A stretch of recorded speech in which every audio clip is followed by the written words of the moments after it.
Hey, what's up guys? Today I'm going to be showing you how to use Gimp to create aesthetically cohesive images for a platform such as Instagram. As you can see on my Instagram page, what I kind of do with my photos is I crop them out. So rather than cropping them in or down, I allow the image to exist in its original aspect ratio. I just allow there to be a background, right? So as you can see, I kind of give this image a splash of a blue background. I like to be very bold about it. I scale the image down onto this blue square. And then for other images, black backgrounds. For other images, I do white backgrounds, or perhaps just very lightly tinted pastel backgrounds. And I just do it all over the place, but for your own personal brand or for your own personal page, you could do this however you want. So now I'm just going to show you how I sort of crop these images and what are the factors I use to determine the colors and backgrounds and things like that. So to start off, we're going to be downloading Gimp. Gimp is a free software. You don't have to pay for it like Photoshop, which makes it really accessible.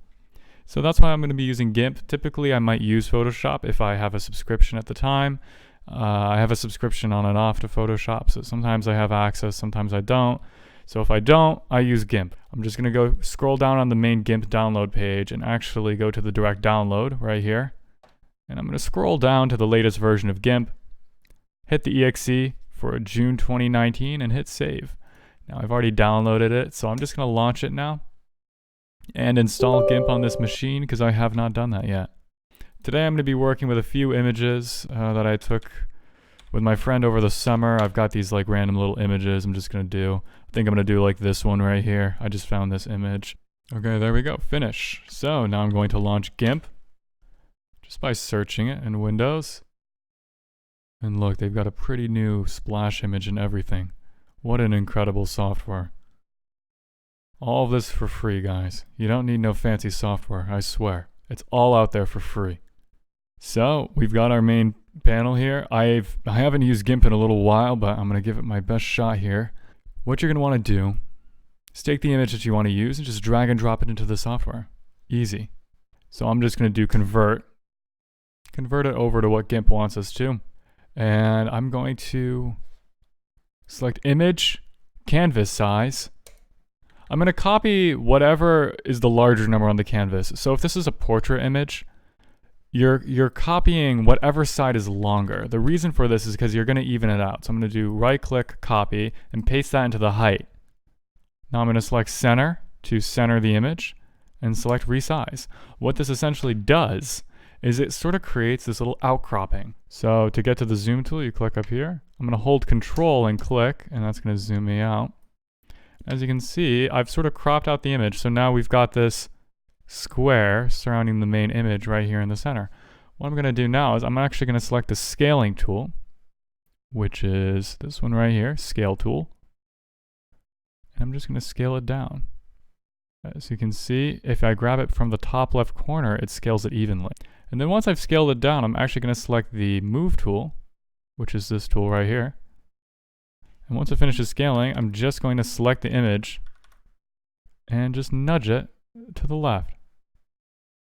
All that nudging it to the left really does is it centers it and it just leaves a thin little border here. I like to think of this little border as like the edges of the wall in a gallery, right? You've got this little sort of outcropping here, which I like.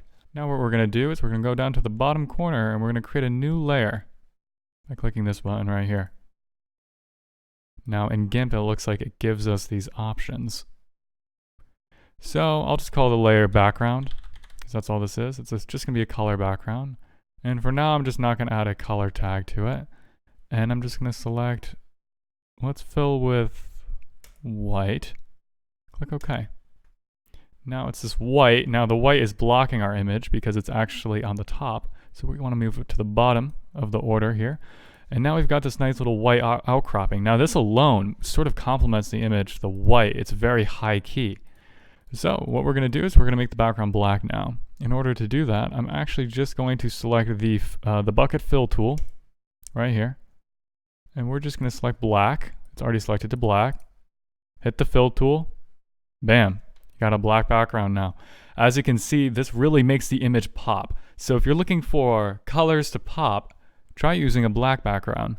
Black is associated with luxury and sort of elegance, but it's also a very professional color.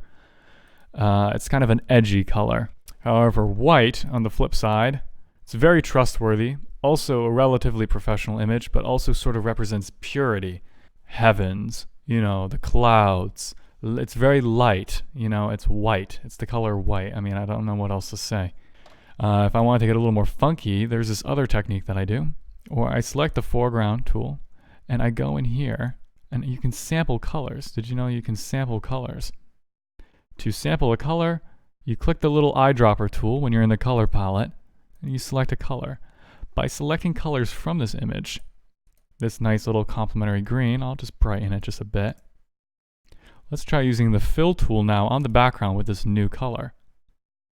See how it kind of matches the scene very well? This greenish color. Similarly, I'm actually intrigued by this sort of bluish grayish area, so I'm going to select the eyedropper tool again and grab this sort of bluish grayish color, bump it up in the brightness a little bit. We're going to try that and see what that looks like. I think it's cool. I think it's a lot more, it doesn't pop as much when I'm sampling a color directly, but it definitely has a cool feeling to it. Although I must say, I really do like the black. I thought the black was a really just neat sort of juxtaposition there. Really interesting. So I'm just going to take that for now.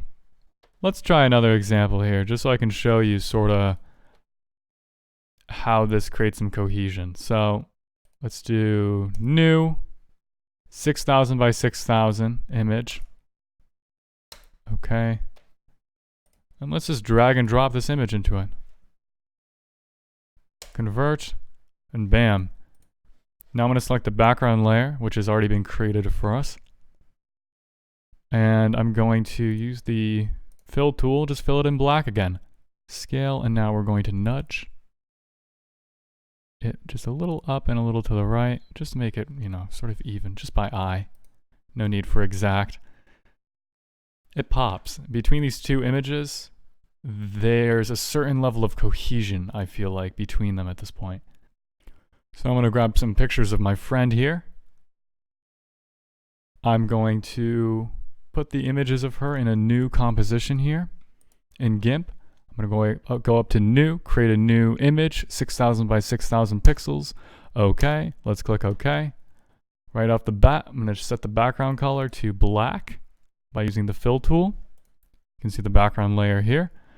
And this time I'm actually going to drag in two images rather than one. And yeah, we're going to click rotate because it wants us to rotate, convert. And we're going to rotate and convert. So now we've actually got two images here. You can't see them both yet. I'm going to take this first image on the top layer, select the scale tool. I'm going to scale it down. I'm going to make it very small because we're going to actually juxtapose these two images together in the composition. I'll move it right up to the right here, just experimentally. And then I'm going to take the second image, scale tool, scale it down as well. I'm going to let this one be, I'll just make it that size. We'll just see how it looks here. These are both almost the same size, which is kind of neat. However, I think I want one of them to be larger than the other, and I'm not sure what. Let's just experiment with the scaling here for a moment. I'm going to make that one larger.